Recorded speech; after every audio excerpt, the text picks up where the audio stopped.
Have you noticed how quiet your environments are? And I mean, that's kind of a big deal, because when you think about it, we only have 2 of the 5 senses to work with here.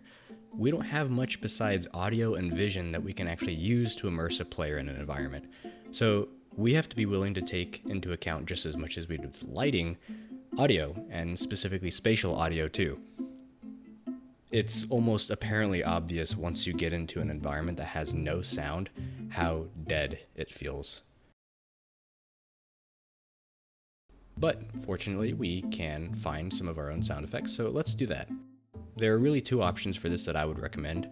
The industry standard and the go-to has always been Freesound, and this has been around for a very long time.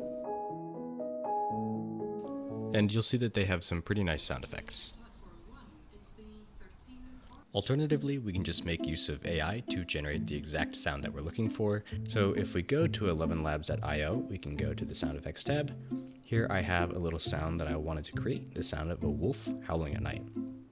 This will have a few settings. We can use loop, we can set a duration. Auto is usually fine unless you want some type of longer soundscape. Okay, so let's listen to some of these. We have ambient soundscape, crickets chirping. I kind of like this one, so we want to download them specifically as a WAV file format. If you don't, these won't loop very well. You'll hear these seams in between the playthroughs. So be sure to download them as a WAV. You can just drag them into your project. We'll organize them in a little bit. Here's some of the waterfall sounds. This is about the only one I think kind of fits the environment, so I'm going to download that one instead.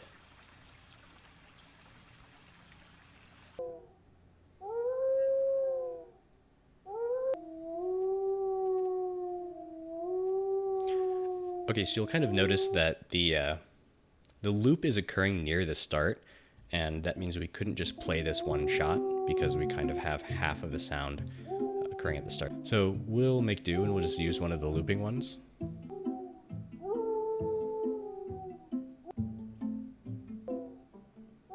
I think that one sounds the most wolf-like, so we'll go with that. Let's drag those in.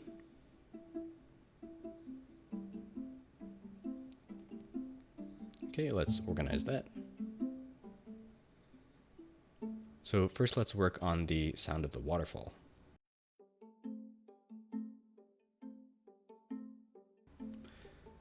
It's always easier to kind of go into perspective mode overhead and just align this where you would like the sound to be emitted from.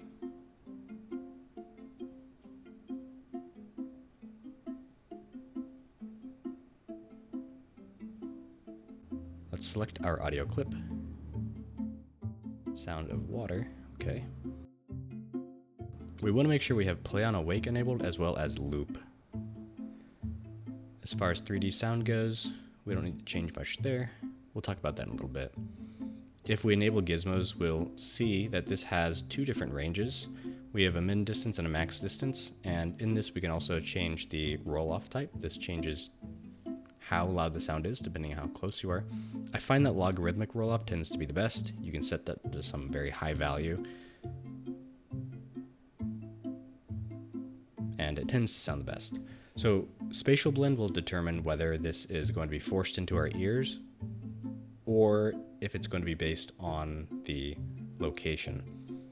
Anything that you want to actually have real spatial audio, you're going to want it to be at least some blend of 3D.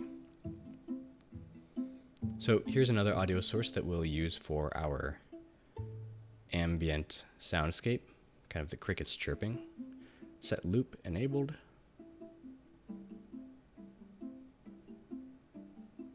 Let's also give these some names. That one will be ambient audio source. This one will be waterfall audio source. Let's create one more. Audio source. This one will hold the wolf howl.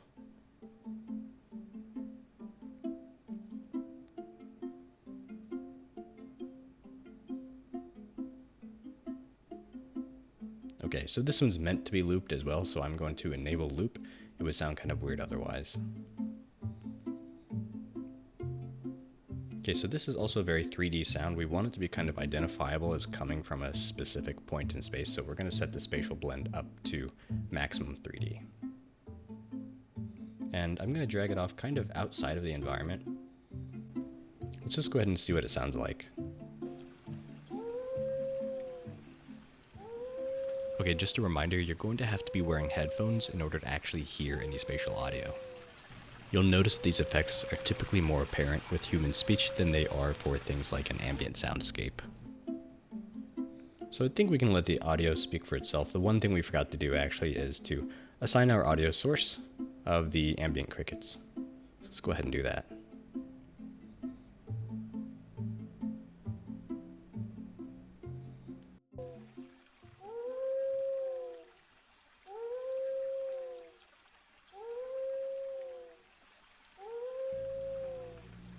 Let's actually add a filter onto our wolf howl, and let's make it sound a little spookier. Okay, so we have an echo filter. This has a delay parameter, a decay rate. Hopefully you can see it underneath my overlay.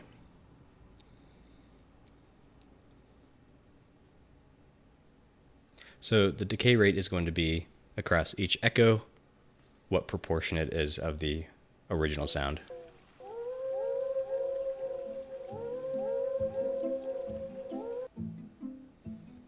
.200 millisecond delay, decay rate of 1/4.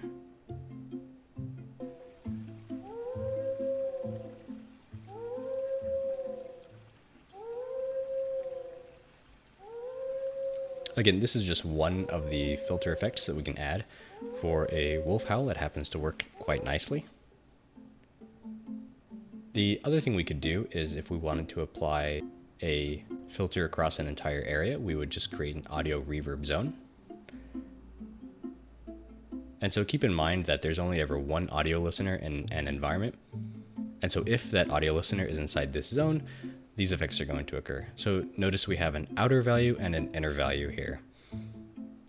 As your audio listener approaches the inner value, it's going to reach its maximum effect.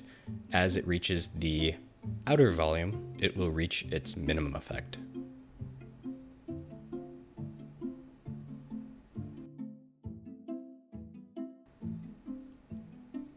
So maybe we want this hallway to be a little bit of a transition between the outside audio zone and the inside audio zone. We'll hit play. And so keep in mind that these effects can be really, really subtle. I'll let you take a listen.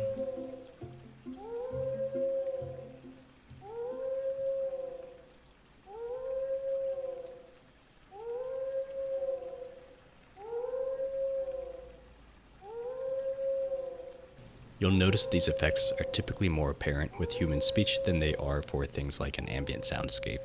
Blah blah blah blah blah blah blah blah blah blah blah blah. Building virtual worlds. Blah blah blah blah blah. Blah blah blah blah blah blah blah blah blah blah blah. Building virtual worlds. Blah blah blah blah blah. Blah blah blah blah blah blah blah blah blah blah blah. Building virtual worlds. Blah blah blah blah blah. Blah blah blah blah blah blah blah blah blah blah blah blah. Building virtual worlds. Blah blah blah blah blah. Blah blah blah. Okay, so clearly there are plenty of presets that we can play with. And you can also use your own user custom if you'd like to customize the specific presets individually.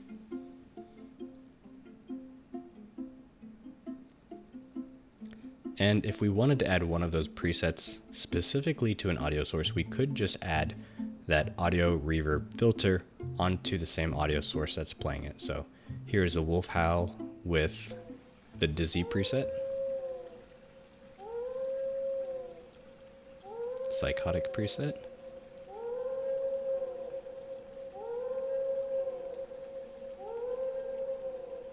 And so sometimes this sounds a little nicer than even an individual filter like the audio echo. You can hear this kind of has that same effect.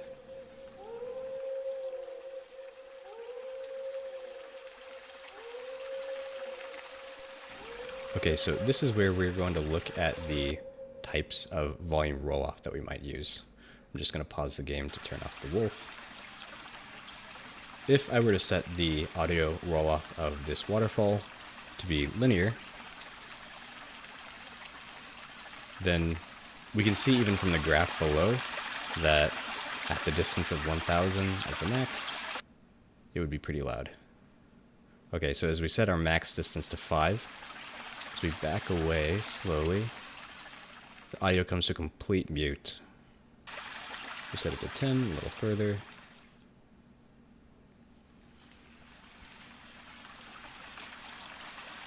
This might be useful for if you really don't want a sound to be heard until you're nearby, but the truth is that audio doesn't really just disappear this way. And so in most cases, I recommend just using the logarithmic roll-off.